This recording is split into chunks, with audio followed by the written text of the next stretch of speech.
暗陽のシェメ第44話展開ありすぎということでね、今回も一つ一つ見ていきたいんですが、まずはこれ、ついに現代に落ちようとする妖霊星。近づくだけでもですね、カラスが骨になってしまうほどの強力な勝機を放っており、さらに出てきたかけらから無数の妖怪をね、生み出していくという、まさにこの世界を滅ぼしかねない存在だったわけなんですが、まずはですね、このキリン先生が様子を見に行き、妖霊星に触れることで、この妖霊星の正体を見抜いていた様子でございました。で、次回のあらすじを見てみますと、これが妖霊蝶というものだと思うんですが、この妖霊蝶が何なのかというところまでは今回特にね、明らかにされませんでしたよと。しかしこの妖霊星自体を止める算段はですね、キリン先生できておりまして、その方法というのは、ヤシャ姫たちの攻撃でまず周りの邪気を打ち払い、本体をなるべく小さくしたら、キリン先生が直接受け止めるというはちゃめちゃな方法ではあったんだけど、このトワのね、妖霊星の揚力をギリギリまで水ぶつける、この流星の総流波という、命をかけた新技とですね、キリン先生の圧倒的なこのフィジカルの強さ、こちらで、落下する妖霊星を受け止めることに成功しておりましたよと。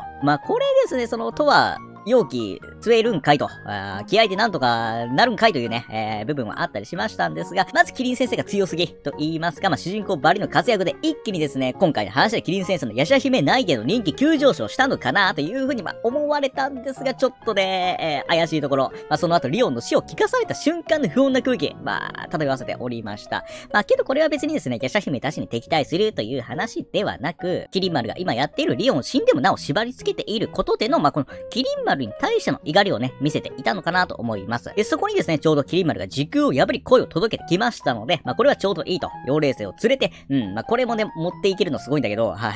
い。キリン丸の開けた時空を通り、戦国時代へ戻っていきました。で、ここね、その妖霊星を一緒に持っていったのは、キリン先生曰く、この妖霊星があれば簡単にキリン丸を倒すことができるからとね、おっしゃっておりましたので、その倒すためだと思うんですが、その持っていった妖霊星の、あまりのサイズ感のせいでですね、戦国時代の空間に裂け目ができてしまい、そこからさらに大量の妖怪がね、溢れ、あと次回予告見てみますと、このキリンおさむさん、なんとその妖霊蝶にリオンを取り込ませるというね、ことをしてくるみたいですので、これはそのキリン丸を倒す目的は果たすけど、手段は問わないといったスタイルなのか、キリン先生の今後、非常にね、気になるところでございます。続いて、そのままね、キリン丸の話していくんですが、前回リクにリオンを奪われたんで、今回はその取り返しに行く、リオンを取り返しに行くのかなと思っていたけれども、変わらず時空を無理やり通ろうとしていて、でも通れる段階まで来ていたのかなと思いますが、そのキリンおさむが、妖霊星ごと時空を超えてきたので、現代に行くことは叶わなくなったのかな、これで。どうなんでしょう。で、最初はその現代に呼ばなかったキリンをね、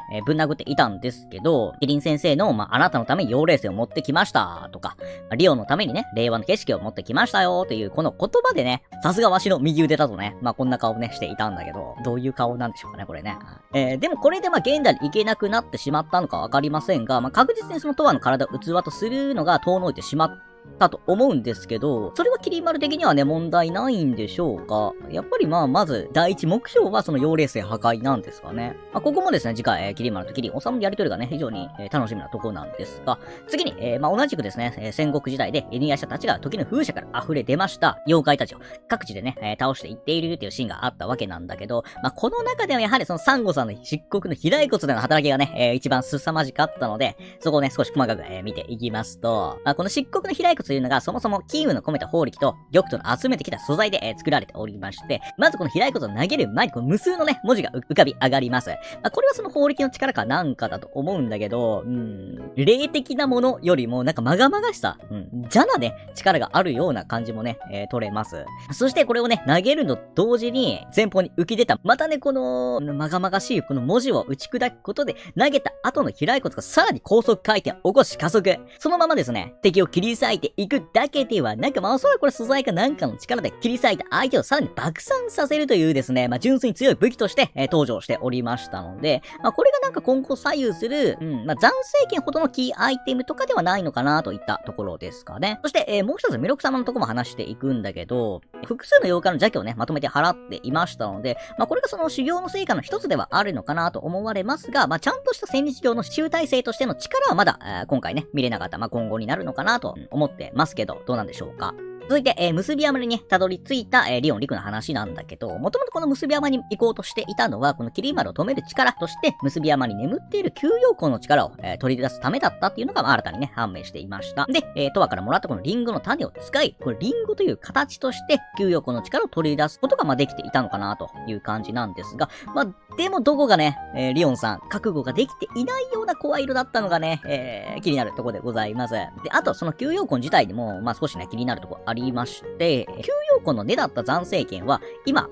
なんか無理やりね、キリン先生が持っている状況なわけでございます。でも、結び山に吸妖魂がまだあるというのは、吸妖魂と残生剣、吸妖魂のね、ではあるけど、これの二つはそもそも別の存在なのか、結び山に残っていた、その残生剣の力の残りかす、みたいなものが、その吸妖魂、リンゴとしてね、出てきたのか、そもそも吸妖魂って、木じゃなくて、根なの？魂なのか？何なのか？よくわかんねえよなというところがですね、とりあえず、パッと見での、今回、汎用なシェミ第44話、妖霊星が落ちる時のね、話でございました。とりまですね、今回で現在の危機は脱することができましたので、あとはこの戦国時代に戻っていろいろ解決していくと思うんですが、